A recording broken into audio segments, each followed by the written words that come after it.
Let's talk about Batman Forever, the third movie in the Batman trilogy, which started in 1989 with Tim Burton's Batman, continued in 1992 with Batman Returns, probably my personal favorite, and then continued under different leadership as Joel Schumacher took over the Batman franchise. Okay, and Tim Burton, along with Michael Keaton and the rest of the cast from the original two movies, kind of bowed out.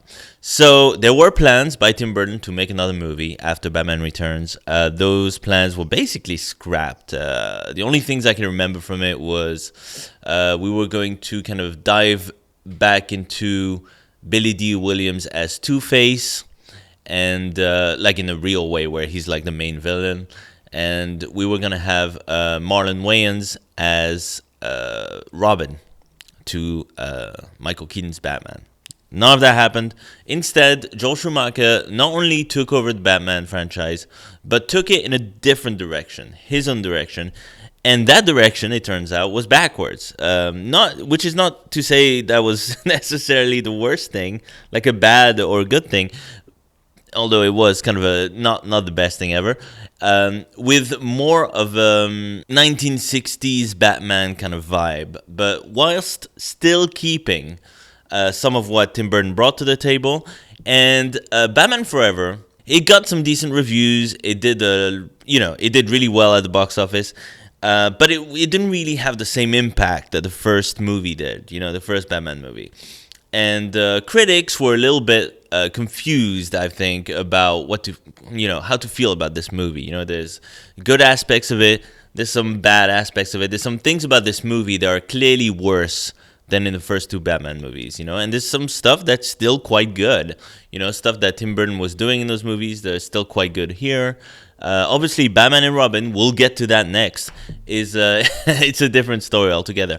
But the idea of taking this franchise and giving it a different kind of vibe instead of just trying to imitate Tim Burton, I think is good, right? I think Joel Schumacher should have definitely put his foot down and try to bring a different style to it. I think that was definitely the way to go. Unfortunately, the kind of 60s Batman thing was kind of like, it was like too familiar at that time. We already knew about all this stuff. There's no need for a kind of revival of it, really. Because that was the whole point of the Batman franchise in the first place, was to kind of deviate from that. So coming back to that, that kind of thing specifically, not the best idea. However, in Batman Forever, people were just kind of, there was enough weird, dark stuff in there that people were kind of okay with it, And obviously, with Batman and Robin, it kind of went too far with it. But what Joel Schumacher did in Batman Forever is interesting. At the time that the movie was released, I was already a huge fan of Tim Burton. I was a huge fan of Batman and Batman Returns, Batman stuff in general. And when that movie got released, I had Batman stuff on the mind. I had Tim Burton stuff on the mind. And I was a huge Jim Carrey fan, because at that point we'd had, I was a huge fan of Dumb and Dumber. I was a huge fan of The Mask. I even rented like other movies with Jim Carrey, like Once Bitten and Ace Ventura. I was a huge fan of as well. So I was like brainwashed at that point to love Batman stuff and Jim Carrey stuff. So the fact that there was a Batman movie starring Jim Carrey as what at the time was my favorite Batman villain, the Riddler.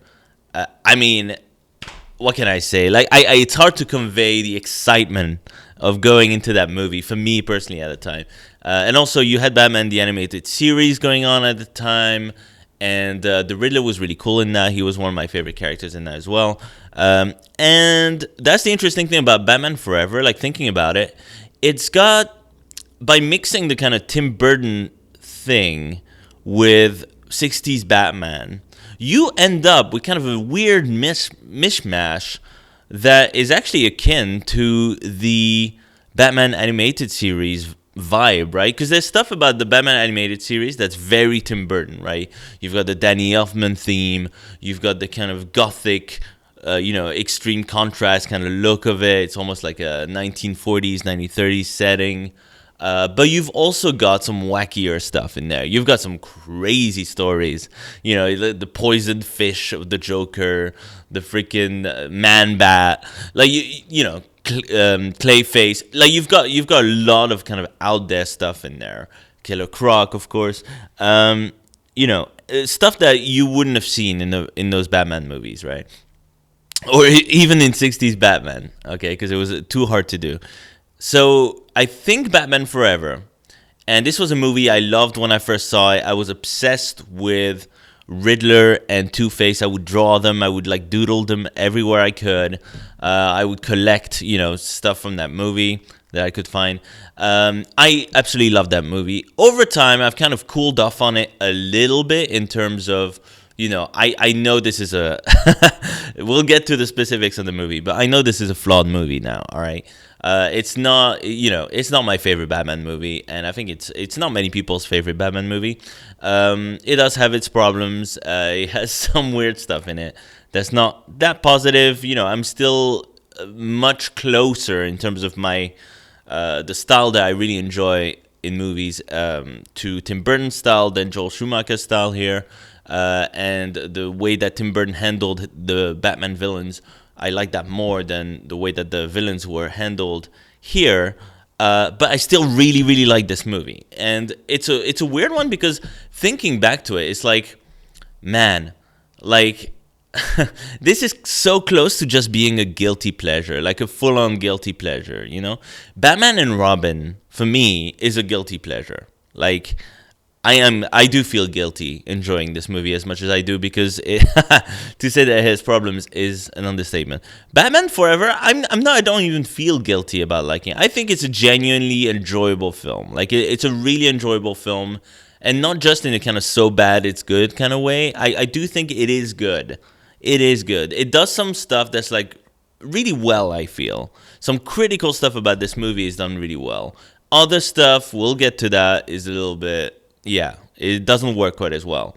But, I mean, as someone who loves the Batman animated series, it's got this good amount of wacky, out there, very colorful stuff, and dark, gloomy, gothic, cruel stuff, you know, as well, kind of mixed in together. So, you know, there was a good balance here. And that's the one thing about Batman Forever that I think makes it still worthwhile, is that it's got this really strong balance to it. That, you know, helps it from tipping over into either like pretend Tim Burton or just like 60s Batman, just, you know, goofy stuff. So Tim Burton, I think, honestly, like the reason that I think this movie works so well, one of the reasons compared to the next movie, is just that Tim Burton's still producing. Tim Burton still has producing credit in this movie, and I don't know how deep his involvement was. I don't think it was very deep at all, but I feel like the fact that he put his name on it means there must have been some kind of quality, you know, control there, where maybe there was some stuff that would make its way to Tim Burton's table or his ears, and he'd be like, nah, that's too much. Take it down a notch, you know. Maybe that's the way I see it. Like because he completely did not have his name attached to the next film at all. Unfortunately, one of the sad things to go in this franchise is Danny Elfman. You know, you've got Danny Elfman who, you know, created the best Batman theme ever, I would argue. Okay, however, shockingly, and this is what is so crazy about this movie. There's some stuff you would expect would suck in this movie, and it doesn't. And it's like, wow. This just goes to show that Joel Schumacher, he got a lot. This poor guy. Joel Schumacher is such a good director. Okay, his filmography is a little bit hit and miss here and there, but there's some really strong hits in there. Sure, you've got Batman and Robin in there. You've got the number 23. You've got some duds in there. But you've got Batman Forever. I'm sorry. You've got Phone Booth. You've got Falling Down, which is an excellent, excellent film. Falling Down is his masterpiece, I would say. But he's got so many other really good films. Joel Schumacher is a talented director. And he did a really good job in this movie. Even though he is a little bit too relaxed about certain things, he really nailed certain things here and there. And he really looked like he was having fun with this movie, which really translated through the screen. He got the likes of Elliot Goldenthal to do a Batman theme that is, granted, not quite as amazing as Danny Elfman's theme, but still very, very good. Like, really unique. Really, like, it really kind of like hypes you up. It's really dramatic. It's got some dark elements to it, but it's also really fun. The Batman theme from Batman Forever, specifically, is so freaking good. Like, it's really, really good. It's a really, really strong theme. And that's the kind of thing, you've got Danny Elfman gone. You're like, oh, God, what are we going to have next in terms of, like, composers? You know what? Elliot Goldenthal kicked ass. He did. He really nailed it. He really nailed the kind of heroism of Batman, but also the kind of goofier vibe of this movie, and just the excitement of it all, of these crazy villains in there as well. So he did such a good job. And Joel Schumacher did an awesome job with the visuals in this movie. He created a whole new kind of Gotham City, Instead of going back to this kind of 1930s or 40s Gotham City that you saw, in Tim Burton movies. That was a kind of darker version of the 60s Batman show. A kind of Gotham City that you could see in black and white would make sense as well. Or you could see in the same kind of city as Dick Tracy would kind of walk around in. It's like an old serial kind of vibe. Here, we don't really get that. Here, Gotham City is a futuristic kind of dystopia. It's a neon-lit kind of mess of stuff. It's almost cartoonish. It's a cool world, almost, kind of location. It's just very, very out there. Like, you've got statues the size of buildings. It's almost like I don't know. It's like an other world entirely. And even though it's not very convincing as a city, there's a lot of stuff about Gotham City in this movie where you're just like, I don't think this, what? Like, that doesn't really make sense as an actual city. From a kind of movie standpoint, it's really, really cool. Like, this town, this Gotham City that Joel Schumacher created is really, really cool. If I got the choice, to live in Gotham City, I would think about it. I'd be like, yeah, Tim Burton's Gotham City. But then I'd be like, no, wait, that's a shithole. On purpose. It's meant to be. No, Gotham City by Tim Burton is scary. But Gotham City by Joel Schumacher, I could live there. It's kind of nuts, but I could live there. It's pretty. I like it. I like the neon thing going on there. And the villains, they're wackier. And as such, they don't scare me quite as much, although they should. This movie, that's a big preamble to talking about the movie itself, has Val Kilmer, of course, playing Bruce Wayne / Batman. And Val Kilmer got a lot of mixed reactions, I think, for his take on Batman, because after Michael Keaton kind of nailed it, like way more than anyone could have ever imagined, It was hard for someone to just come in and just be like, hey, I'm Batman now. So Val Kilmer kind of did his best in this movie. And I really like Val Kilmer as Bruce Wayne / Batman in this movie. He just fits. It just fits in this new universe, because this is a whole new universe for Batman, This is future Batman. This is basically, we're getting close to Batman Beyond in terms of the whole vibe there, the whole futuristic vibe. So in terms of that, I think Val Kilmer as Batman and Bruce Wayne presents a really good contrast to the villains, and yet he is wackier than Michael Keaton, He's a naughtier, more one-linery Batman. There's just something kind of cheesy about this Batman, but in a good way. Not in a way that's like George Clooney, where it's just like, it's beyond cheesy. It's just like a whole other level. No. It's cheesy, but you've got, because the writing is not too bad here, you've got enough of Bruce Wayne and Batman's character that is developed here. There's enough depth in this character still left from the Tim Burton days that you end up kind of like buying it. You end up buying Val Kilmer's performance as Batman and Bruce Wayne, and there's different layers to it that, once again, I think Joel Schumacher does a good job at exploring motifs and themes in the way that Tim Burton did in Batman Returns. So in Batman Returns, Tim Burton was exploring the character of Batman, the divisions of Batman's character through the different villains that we had established there in kind of a theatrical way. Here, you've got Joel Schumacher kind of doing a similar thing, exploring the dualism of Bruce Wayne and Batman through these villains, Like, you've got two villains here, okay? You've got Two-Face, played by Tommy Lee Jones, who is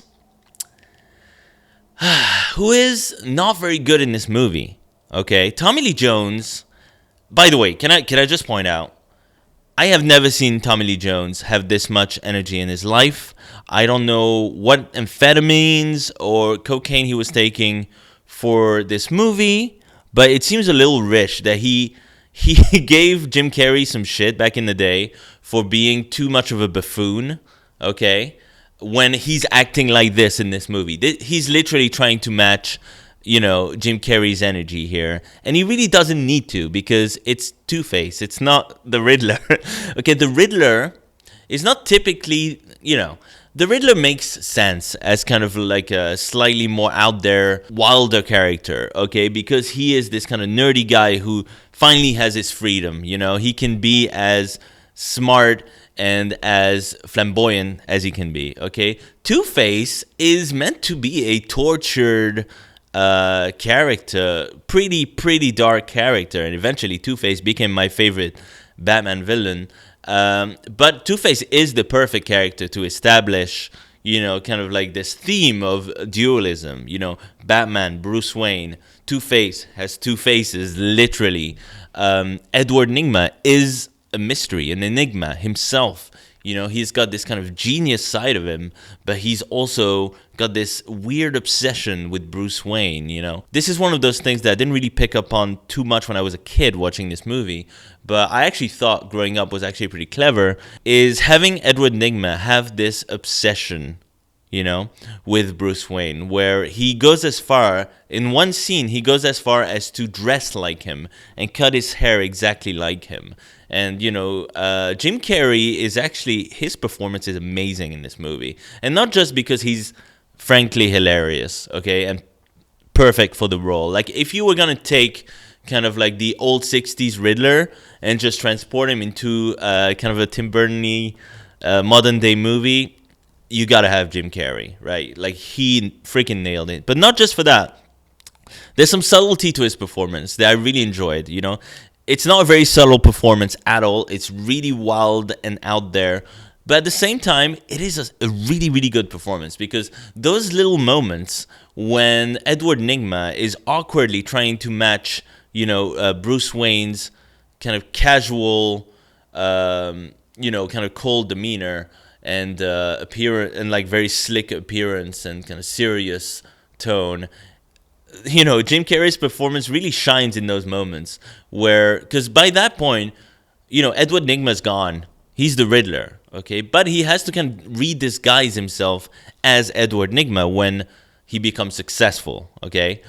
So he can actually like kind of speak to Bruce Wayne again, kind of on his level. And I really like the way they did it here, because, instead of doing the whole thing where it's like, in Amazing Spider-Man 2, for example, where you've got this really nerdy guy, who becomes this kind of like, larger-than-life character afterwards, you kind of do the same thing here, but there's more depth to Edward Nygma than there is to, Max from Amazing Spider-Man 2, or even, I would say, the villain from Iron Man 3. You know what I mean? Where it's just like, you see him and he's just like, blah, blah, blah, this nerdy guy, and then it turns out to be this kind of cold, calculating, successful, bad guy. It was done better here in that you also have this kind of, you kind of see the struggle in Edward Nygma's mind to, yes, he's successful. Yes, he's proven how smart he is. Yes, he's, like this badass supervillain, but there's still this little part of him that just wishes that he could be Bruce Wayne, you know? There's still, he can't shake it off, you know? It's still, and it's rotten him to the core. Like, he still can't handle it, you know? And I just think that makes it really interesting. That makes the Riddler and all the characters and the themes in this movie really interesting. You also have, as a main character, Nicole Kidman as Dr. Chase Meridian, who is useful for those themes as well, because she kind of she tries to bring out the Bruce Wayne out of Batman a little bit, but also confuses the whole thing because she also kind of falls for Batman specifically. So that creates a lot of cloudy thoughts in Bruce Wayne's mind, who is just like, wait, should I just stop being Batman? This is the movie where Bruce Wayne is just like, I gotta stop this. This is just like, I could have a real life here. What am I doing? You know? And so she's really useful because she's a psychiatrist as well, or psychologist. I think she's a psychologist actually, and she's exploring kind of like Bruce Wayne's kind of nightmares, etc., which involve a lot of dualisms, you know, between him and Batman. And it also makes him think about Two-Face as well, because he feels responsible for Two-Face. It's a whole thing. It's the whole Batman Two-Face thing, okay? But you also have Robin is introduced in this movie thanks to Chris O'Donnell. And Robin also has this dualism of like, he's kind of driven by revenge because his parents, his family, actually, his whole family is killed by Two-Face in this movie. And so he's got this kind of like revenge, kind of instinct-driven, kind of youth aspect where he's just like, he just wants to mess Two-Face up, you know, and become kind of like a superhero himself. But he's also got this kind of like, he's got this kind of like scared kind of little child, within him as well. So, and he's going to have to make a decision eventually. Like, what is he going to do? Who is he going to become? He's basically kind of like a representation of Batman before Batman, So that's why Bruce Wayne takes him under his wing straight away, because he's just like, if I don't, he's just going to go down the wrong path and he's going to become this supervillain or something. So that's another way to explore this theme. And it's all very interesting. Like, this movie does have a lot of really interesting kind of things to talk about. Chris O'Donnell and Joel Schumacher did an awesome job with Robin in this movie, and I don't think this movie gets enough praise for actually like doing the whole Robin thing and doing it really well. I think people watch Batman and Robin and they're like, oh, Robin sucks. Chris O'Donnell sucks as Robin. And yeah, no argument here. He is terrible in Batman and Robin. He is really bad. But in this movie, I feel like they actually nailed Robin for like a modern audience, Like the Robin that we get in this movie is not this kind of like, he's like walking around wearing tights and he's just kind of like this really naive, wide-eyed, kind of like stating the obvious all the time kind of character. He's this kind of like rebel guy, young guy with a lot of anger inside him, who doesn't want to be like, Bruce Wayne's, he doesn't want Bruce Wayne to act like his new dad or something. He doesn't want to, be told what to do. He knows what he wants to do. He just wants to kill Two-Face, that's it. And so he's an interesting character, and he feels like Chris O'Donnell gives kind of it grounds the character a lot more than I think up to that point. We'd never seen Robin, apart obviously from the comics, be grounded this well. In the animated series, sure, Robin was taken a lot more seriously. But I feel like in this movie, this is the first time we've seen Robin in a movie just like, oh yeah, this is a good Robin. So I don't know. You could take him kind of seriously, a bit more seriously than you could beforehand. And I think they did a great job with Robin in this movie. That's one of the aspects of the movie that I think works really well. But going back to Tommy Lee Jones, like, his performance is terrible because he really is trying to match Jim Carrey's energy the whole time, and it's too much. It would have actually been way more interesting to have this kind of really kind of wild Riddler, really upbeat and wild Riddler, and this really dark and gruesome Harvey Dent. You get a little bit of this dynamic, but not so much, because Harvey Dent is always like giggling and laughing, and it doesn't make any sense. I don't understand if this was Tommy Lee Jones's idea or if it was Joel Schumacher's idea. Whoever's idea it was, it's not good. And like it just feels like Tommy Lee Jones is trying way too hard to do what Jack Nicholson was doing with the Joker, and it's not convincing for that character at all. Having said that, he is very entertaining. Tommy Lee Jones is very entertaining, and the look of the character is out of this world. I don't understand why Two-Face is purple in this movie, but you know what else? I don't care. It's an awesome character design. Anyone who tells you that Two-Face from this movie is not an awesome character design is just they're just lying through their teeth, or they're lying to themselves. Okay. Sure, he's the purple contrasting with this hair, contrasting with this kind of like leopard print with like tiger stripes, the zebra thing with the glove, and amazing. The costume design and there's just the character design. So freaking good for Two-Face in this movie. I just wish that the performance had kind of matched it a little bit better. The Riddler costume design is, I can't even put words to it. It's just fantastic. From the really kind of skin tight leggings with all the question marks on it, and the suit, just exactly like in the 60s Batman, but like a little bit more modern, obviously, with the bowler hat and everything. So you get the classic Riddler costume. You get kind of weird variations on that. I love the suit that lights up with all the question marks. That is freaking hilarious. And Jim Carrey, you can tell, loves that jacket. I bet you anything. I don't know anything about this. I bet you anything. Jim Carrey has this specific jacket hanging in his closet right now. I bet you he loved the hell out of that jacket, because he should, because it's a kick-ass jacket.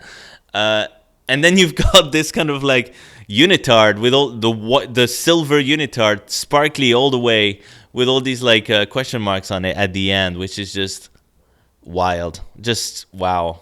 I don't know what to say about that costume except wow. So there's a lot of visual kind of treats in this movie. This is a visually very appealing movie. It's very neon, it's very bright, it's very sparkly, it's very colorful, but at the same time it is still quite dark in terms of the themes explored in it, and also the kind of the cruelty in it. So the introduction of Edward Nygma in this movie is basically he's this scientist working for a company owned by Bruce Wayne Enterprises. You've got Bruce Wayne, who's kind of coming into the labs to see what they're working on, etc. And Edward Nygma is clearly the most eccentric person working there, to the point where it's a little bit creepy. And his invention that he pitches to Bruce Wayne is this kind of mind control device, basically. It's this device that looks like an hourglass that you put on your head. Okay, you strap it to your head, and then you strap another one to someone else's head, and it kind of like it's sort of like reading their mind, but it's just kind of like taking their knowledge. So a person can take the knowledge of another person like that. And Bruce Wayne is just like, I don't know about that one, Chief. That raises too many questions. So he does not like this invention at all. He just shuts it down, because obviously, this is the kind of thing someone in the wrong hands could go really wrong. And turns out this was the wrong thing to say to the wrong guy, because Edward Nygma decides that he's gonna get revenge on Bruce Wayne that way, and prove to him how smart he is. So what he does is he takes his invention, takes it up to the next level, and uses it on his boss. Okay. Before murdering the boss, actually. And then he proves that the invention actually works, and he's going to increase the power of the invention to basically drain all knowledge out of Gotham City into his mind, and then become the greatest, smartest supervillain ever. Okay, that's the whole idea. And then he'll become the king of Gotham or whatever.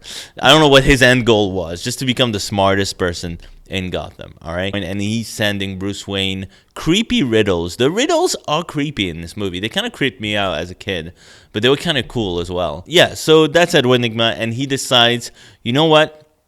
I'm the brains. I need someone to be the muscle. I might as well just kind of like befriend Two-Face, who also hates Batman with vengeance, okay? So they kind of form an alliance. Two-Face agrees to this reluctantly at the flip of a coin, of course. And they get to work and robbing banks, acquiring as much money as they can so that they can create this big operation where they create a giant kind of like hourglass island that would be kind of the Riddler and Two-Face's secret lair that would actually be draining knowledge and power from Gotham, you know? So you've got, and then obviously Bruce Wayne has to figure out all these riddles. Bruce Wayne actually is quite smart, so it's not too difficult for him. But eventually, this leads to him having to take on the Riddler and Two-Face. But along the way, Two-Face goes pretty far and kills the whole family of Dick Grayson. Okay, in the circus, which is pretty darn good scene, by the way. And again, the way that Two-Face plays it, he's this showman. He's making a whole show of it. It's not really what Two-Face would do. Maybe Two-Face in the old 60s show, but Two-Face was not in the old 60s show.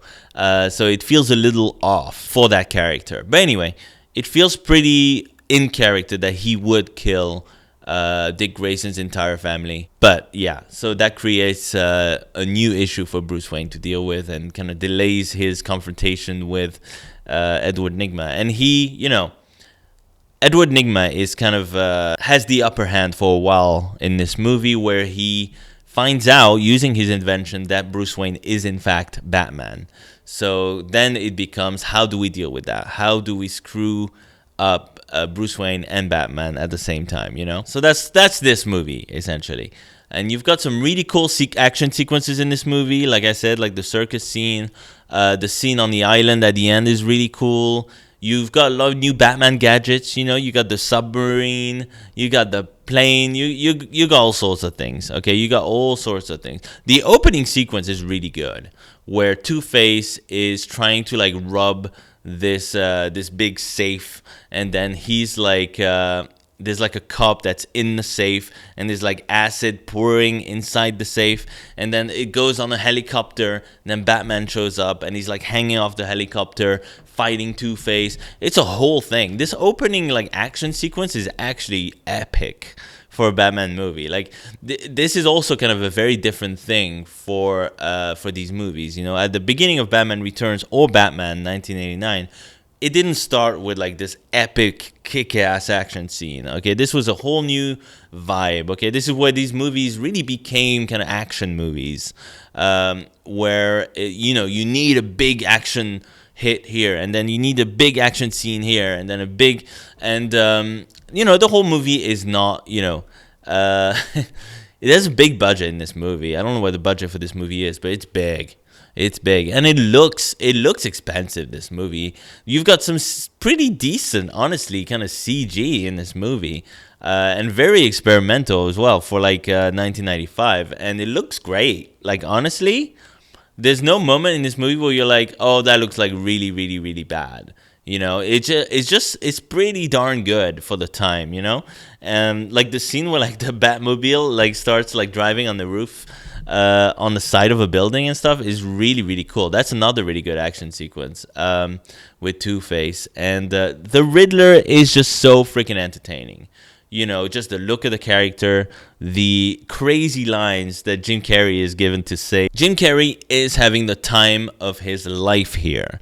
And, with saying this, and this is after The Mask, this is after Ace Ventura, Dumb and Dumber, where he also looks like he's having the time of his life. Jim Carrey knew that this was, these two, 1994 and 1995 was going to be his time. And it was, because, man, Jim Carrey was everywhere. And he did not disappoint in this movie. He must have thought like, okay, they want 60s Batman, Jim Carrey style. I got this. Easy. Done. and he freaking nailed it. He looks like if you took like Annie Lennox in the Eurythmics, like from the 80s, and you dressed her up in question marks. This is like a really like, very flashy Riddler that we get in this movie, but so twisted as well. And so funny. Jim Carrey is so freaking funny. Now, of course, with the new Batman movie, we're going to be getting like a darker and more psychotic, kind of serial killer Riddler, which I technically, it's not my favorite kind of Riddler. I don't really like when the Riddler is like a flat out serial killer. I feel like that makes him a little bit boring. I like when the Riddler is, he's got this threat of being a serial killer, and he does kind of harm people, but it's usually towards something so grand that just kind of, just being a serial killer, I feel like the Riddler would just look down on that. I feel it'd be like, no, it's more interesting to just kind of like misdirect Batman and do some other stuff, like steal certain things towards other ends, so that he can fund like a even crazy operation to mess with Batman. I feel like just killing random people is not really. I mean, the Riddler would also. It does have this energy, right? This kind of like, I'm so smart, It doesn't matter. Like, these other people, they don't matter. Might as well kill them, He's got this kind of like serial killer energy in him. I definitely see that. But my favorite Riddler is the one where it's really more targeted at Batman specifically. And there might be some collateral damage to that, with the people in Gotham. But he's not just like going around, just killing motherfuckers. That's not my favorite kind of Riddler. So whichever kind of Riddler you enjoy, it's hard to deny how funny and entertaining and how, scene-chewingly mad Jim Carrey is in this movie as the Riddler. He is so good. He is so fun. And honestly, everyone is so fun in this movie. Tommy Lee Jones, as bad as his representation of Two-Faces, he is fun. Nicole Kidman's really fun in this movie.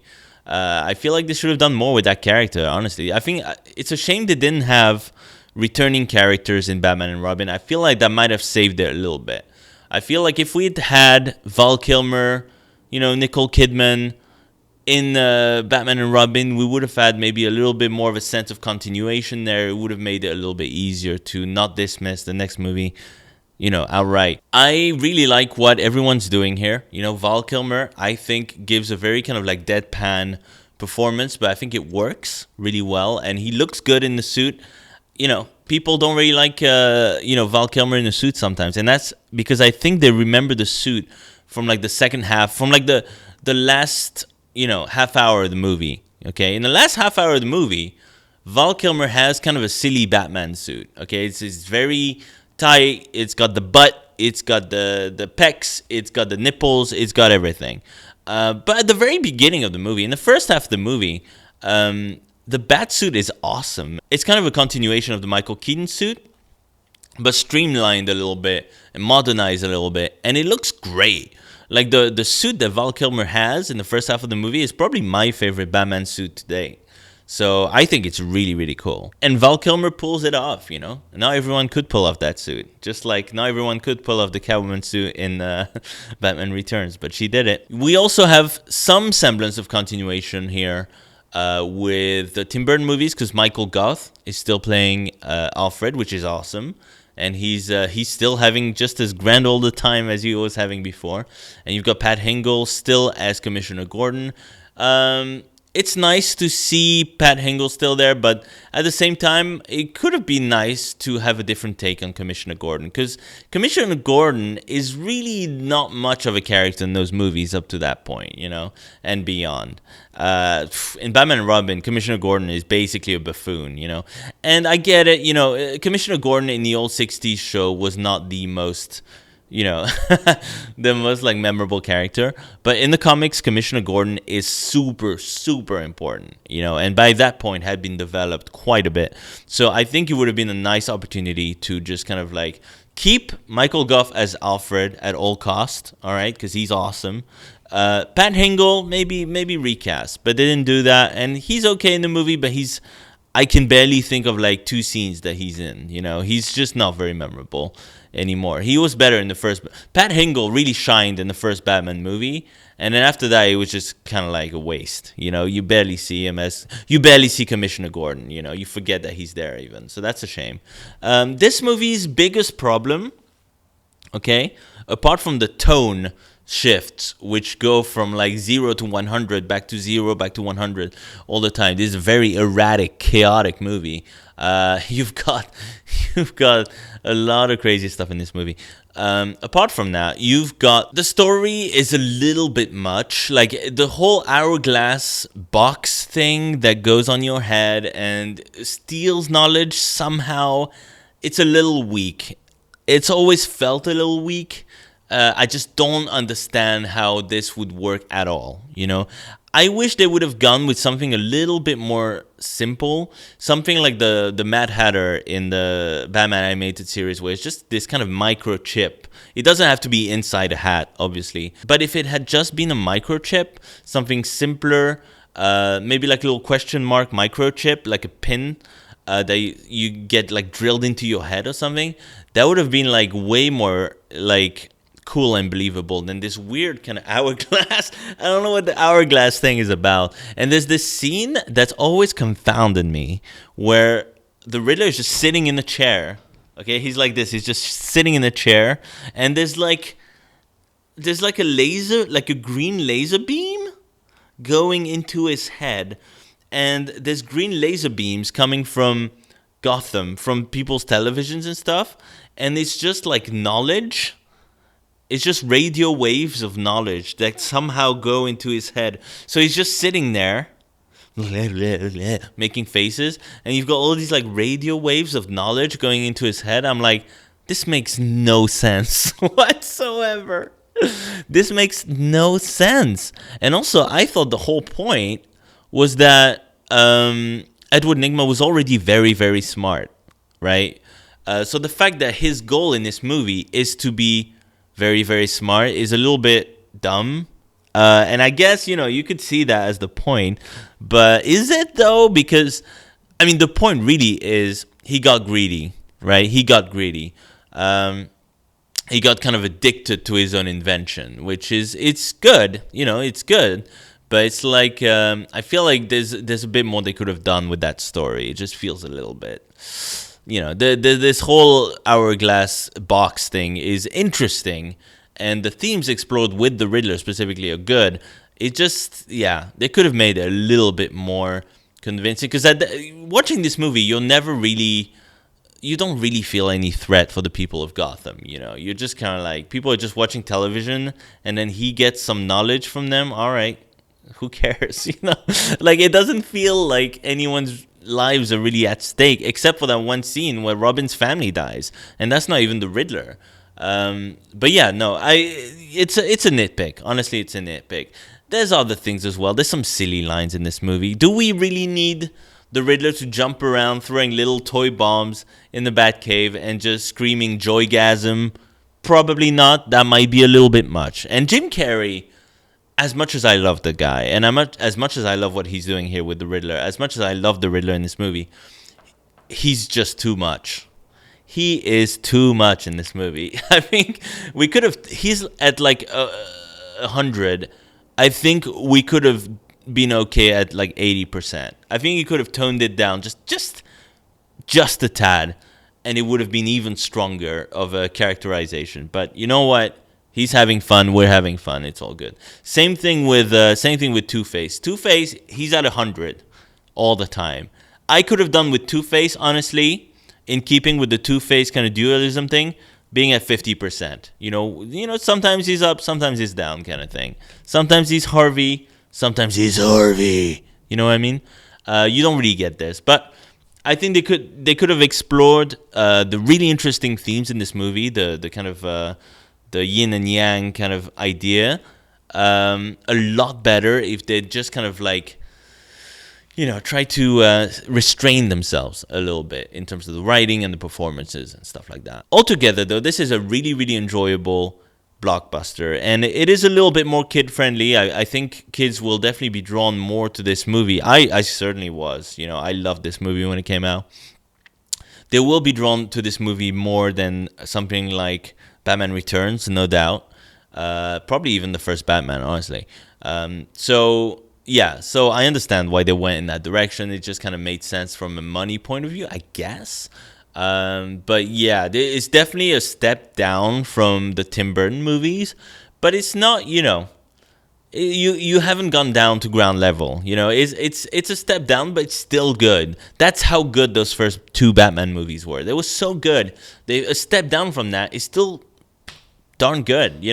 I still enjoy Batman Forever to this day. I've got a lot of nostalgia for this movie. My parents, because I love this movie so much, they gave me this big box with a big green question mark on it, this big black box, and then you open it, and it's got the VHS tape of Batman Forever. It's got kind of a Batman Forever diary. It's got Batman Forever something else. It's got like a little book. It's got like an action figure. It had loads of things in it, and it was awesome. Like it really